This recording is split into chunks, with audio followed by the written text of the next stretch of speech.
بہت زیادہ عمر والے ایک صحابی حیدر بن معاویہ رضی اللہ عنہ کہتے ہیں، میں ایک مرتبہ اسلام سے پہلے جاہلیت کے زمانے میں حج کے لیے مکہ معظمہ گیا۔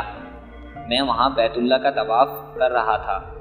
میں نے ایک ایسے شخص کو دیکھا جو بہت بوڑھا اور بہت لمبے قد کا تھا۔ وہ بیت اللہ کا طواف کر رہا تھا اور کہہ رہا تھا، اے میرے پروردگار، میرے سواری کو محمد کی طرف پھیر دے اور اسے میرے دست بازو بنا دے۔ میں نے اس بوڑھے کو جب یہ شاعر پڑھتے سنا تو لوگوں سے پوچھا، یہ کون ہے؟ لوگوں نے بتایا کہ عبد المطلب بن ہاشم ہے۔ انہوں نے اپنے پوتے کو اپنے ایک اونٹ کی تلاش میں بھیجا ہے۔ وہ اونٹ گم ہو گیا ہے اور وہ پوتا ایسا ہے کہ جب بھی کسی گم شدہ چیز کی تلاش میں اسے بھیجا جاتا ہے تو وہ اس چیز کو لے کر ہی آتا ہے۔ پوتے سے پہلے یہ اپنے بیٹوں کو اس اونٹ کی تلاش میں بھیج چکے ہیں لیکن وہ ناکام لوٹ آئے ہیں۔ اب پوتے کو گئے ہوئے چونکہ دیر ہو گئی ہے، اس لیے یہ پریشان ہیں اور یہ دعا مانگ رہے ہیں۔ تھوڑی ہی دیر گزری تھی کہ میں نے دیکھا آپ صلی اللہ علیہ وسلم اونٹ کو لیے تشریف لا رہے ہیں۔ عبد المطلب نے آپ کو دیکھ کر کہا، میرے بیٹے، میں تمہارے لیے اس قدر فکر مند ہو گیا تھا کہ شاید اس کا اثر کبھی میرے دل سے نہ جائے۔ عبد المطلب کی بیوی کا نام رقیقہ بنت ابو سیفی تھا۔ وہ کہتی ہیں، قریش کئی سال سے سخت قحط سالی کا شکار تھا۔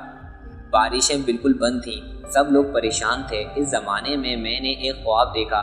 کوئی شخص خواب میں کہہ رہا تھا، اے قریش کے لوگوں، تم میں سے ایک نبی ظاہر ہونے والا ہے، اس کے ظہور کا وقت آ گیا ہے، اس کے ذریعے تمہیں زندگی ملے گی، یعنی خوب بارشیں ہوں گی، سرسبزی اور شادابی ہوگی۔ تم اپنے لوگوں میں سے ایک ایسا شخص تلاش کرو جو لمبے قد کا ہو، گورے رنگ کا ہو، اس کی پلکیں گھنی ہوں، بھویں اور آبرو ملے ہوئے ہوں۔ وہ شخص اپنی تمام اولاد کے ساتھ نکلے اور تم میں سے ہر خاندان کا ایک آدمی نکلے، سب پاک صاف ہو اور خوشبو لگائیں۔ وہ حجر اسود کو بوسہ دیں، پھر سب جبل ابو قیس پر چڑھ جائیں۔ پھر وہ شخص جس کا حلیہ بتایا گیا ہے آگے بڑھے اور بارش کی دعا مانگے اور تم سب آمین کہو تو بارش ہو جائے گی۔ صبح ہوئی تو رقیقہ نے اپنا یہ خواب قریش سے بیان کیا۔ انہوں نے ان نشانیوں کو تلاش کیا تو سب کے سب نشانیاں انہیں عبد المطلب میں مل گئیں۔ چنانچہ سب ان کے پاس جمع ہوئے، ہر خاندان سے ایک ایک آدمی آیا۔ ان سب نے شرائط پوری کی۔ اس کے بعد سب ابو قیس پہاڑ پر چڑھ گئے۔ ان میں نبی کریم صلی اللہ علیہ وسلم بھی تھے۔ آپ اس وقت 9 عمر تھے۔ پھر عبد المطلب آگے بڑھے اور انہوں نے یہ دعا کی، اے اللہ، یہ سب تیرے غلام ہیں، تیرے غلاموں کی اولاد ہیں، تیری باندیاں ہیں اور تیری باندیوں کی اولاد ہیں۔ ہم پر جو برا وقت آ پڑا ہے تو دیکھ رہا ہے، ہم مسلسل قحط سالی کا شکار ہیں۔ اب اونٹ، گائیں، گھوڑے، کھچر اور گدھے سب کچھ ختم ہو چکے ہیں اور جانوں پر بن آئی ہے، اس لیے ہماری یہ خشک سالی ختم فرما دے، ہمیں زندگی اور سرسبزی اور شادابی عطا فرما دے۔ ابھی یہ دعا مانگ ہی رہے تھے کہ بارش شروع ہو گئی۔ وادیاں پانی سے بھر گئیں، لیکن اس بارش میں ایک بہت عجیب بات ہوئی، اور وہ عجیب بات یہ تھی کہ قریش کے یہ سیرابی ضرور حاصل ہوئی، مگر یہ بارش قبیلے کیس اور قبیلے مضر کے قریبی بستیوں میں بالکل نہ ہوئی۔ اب لوگ بہت حیران ہوئے کہ یہ کیا بات ہوئی۔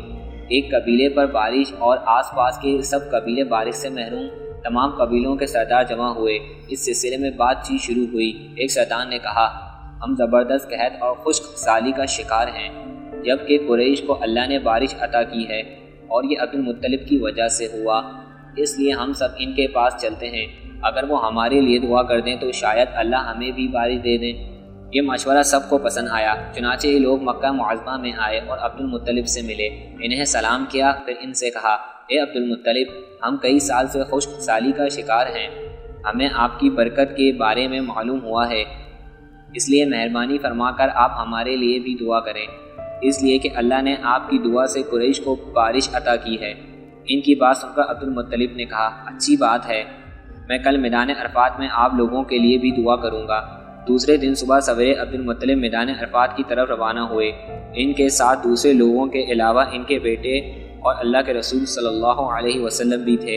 عرفات کے میدان میں عبد المطلب کے لیے ایک کرسی بچھائی گئی، وہ اس پر بیٹھ گئے۔ نبی کریم صلی اللہ علیہ وسلم کو انہوں نے گود میں بٹھایا، پھر انہوں نے ہاتھ اٹھا کر دعا کی، اے اللہ، چمکنے والی بجلی کے پروردگار اور کڑکنے والی گرج کے مالک، پالنے والوں کے پالنے والے اور مشکلات کو آسان کرنے والے، یہ قبیلہ کیس اور قبیلہ مضر کے لوگ ہیں، یہ بہت پریشان ہیں، ان کی کمریں جھک گئی ہیں، یہ تجھ سے اپنی لاچاری اور بے کسی کی فریاد کرتے ہیں اور جان و مال کی بربادی کی شکایت کرتے ہیں۔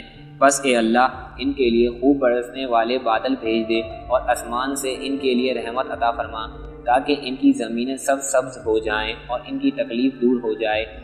عبد المطلب ابھی یہ دعا کر ہی رہے تھے کہ ایک سیاہ بادل اٹھا، عبد المطلب کی طرف آیا اور اس کے بعد اس کا رخ قبیلے قیس اور بنو مضر کی بستیوں کی طرف ہو گیا۔ یہ دیکھ کر عبد المطلب نے کہا، اے گروہ قریش اور مضر، جاؤ تمہیں سیرابی حاصل ہو گئی۔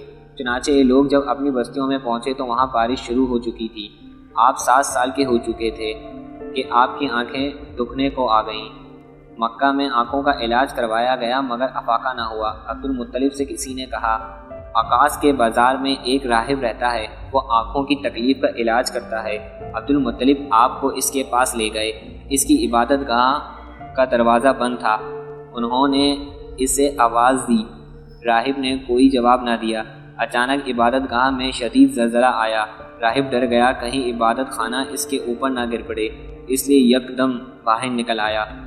اب اس نے آپ کو دیکھا تو چونک اٹھا۔ اس نے کہا، اے عبد المطلب، یہ لڑکا اس امت کا نبی ہے، اگر میں باہر نہ نکل آتا تو یہ عبادت گاہ ضرور مجھ پر گر پڑتی۔ اس لڑکے کو فوراً واپس لے جاؤ اور اس کی حفاظت کرو، کہیں یہودیوں یا عیسائیوں میں سے کوئی اسے قتل نہ کر دے۔ پھر اس نے کہا، اور رہی بات ان کے آنکھوں کی، تو آنکھوں کی دوا تو خود ان کے اپنے پاس موجود ہے۔ عبد المطلب یہ سن کر حیران ہوئے اور بولے، ان کے اپنے پاس؟ میں سمجھا نہیں۔ امید ہے کہ یہ ویڈیو آپ کو اچھی لگی ہوگی۔ پھر ملیں گے اس کے اگلے حصے میں، جب تک کے لیے اللہ حافظ۔